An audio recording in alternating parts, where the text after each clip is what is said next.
ദുബായിൽ ആദ്യമായിട്ട് DJ ഫുക്രു അത് വലിയ കഥയായി പോയി. ആദ്യത്തെ പ്രോഗ്രാം നമ്മള് ഇതേപോലെ പ്ലാൻ ഒക്കെ ചെയ്തു. അപ്പൊ നമ്മുടെ കോർഡിനേറ്റേഴ്സും ഞാനും അത്ര എക്സ്പെക്ട് ചെയ്തില്ല. ഒരു ക്ലബ്ബാണ്. ക്ലബിന്റെ അപ്പൊ എങ്ങനെ പോയാലും ഒരു 100-300 അങ്ങേയറ്റോ ആ ഒരു ക്ലബിനെ വെച്ച് ഒരു 100-200 പേര് സേഫ് ആയിട്ട് ഇങ്ങനെ നിൽക്കാം. പക്ഷെ നമ്മൾ പ്രോഗ്രാം ഒക്കെ അനൗൺസ് ചെയ്തു, ഇങ്ങനെ സെറ്റ് ചെയ്തു. അവിടെ അപ്പം ക്രൗഡ് എന്ന് പറഞ്ഞാൽ എങ്ങനെ പോയാലും ഒരു 100-800 പേരോളം ഒക്കെ വന്നു. അപ്പൊ ആ ക്ലബ്ബ് ഒന്നാമത് താങ്ങത്തില്ല. അപ്പൊ ഇതിന്റെ മുന്നേ ഒരു ഫിലിപ്പീൻ ഷോ ഉണ്ടായിരുന്നു അവിടെ.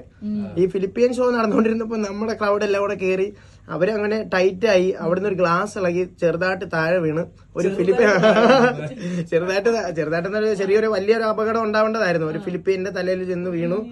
അങ്ങനെ ആംബുലൻസ് വന്നു, പോലീസായി. പിന്നെ നമ്മുടെ ഷോ തുടങ്ങിയില്ല. ഞാനത് കണ്ടതുപോലുമില്ല. നമ്മളിത് കേട്ടതും വീഡിയോ അയച്ചു തന്നത്. നമ്മള് ഹോട്ടലിൽ തന്നെ ആയിരുന്നു.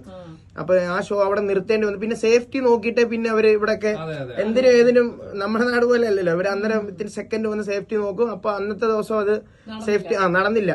നമ്മുടെ ആരുടെയും മിസ്റ്റേക്ക് അല്ല. അവിടെ വന്നവരുടെയും നമ്മുടെ ക്ലബിന്റെ ഇവന്റ് മാനേജ് ചെയ്തവരുടെ ആരുടെയും മിസ്റ്റേക്ക് അല്ല. അത് ഒരു ആക്സിഡന്റ് ഉണ്ടായതാണ്. അതെ, ആക്സിഡന്റ് ഉണ്ടായി. അത് നമ്മൾ പിന്നെയും എല്ലാവരുടെയും റിക്വസ്റ്റും കുറെ പേര് അവിടെ വന്ന് നിന്നത് കൊണ്ടും എല്ലാം നമ്മളത് എന്തായാലും നടത്തണം എന്നുള്ള രീതിയിൽ ഈ 11th സൺഡേ ആക്കിയിട്ടുണ്ടത്.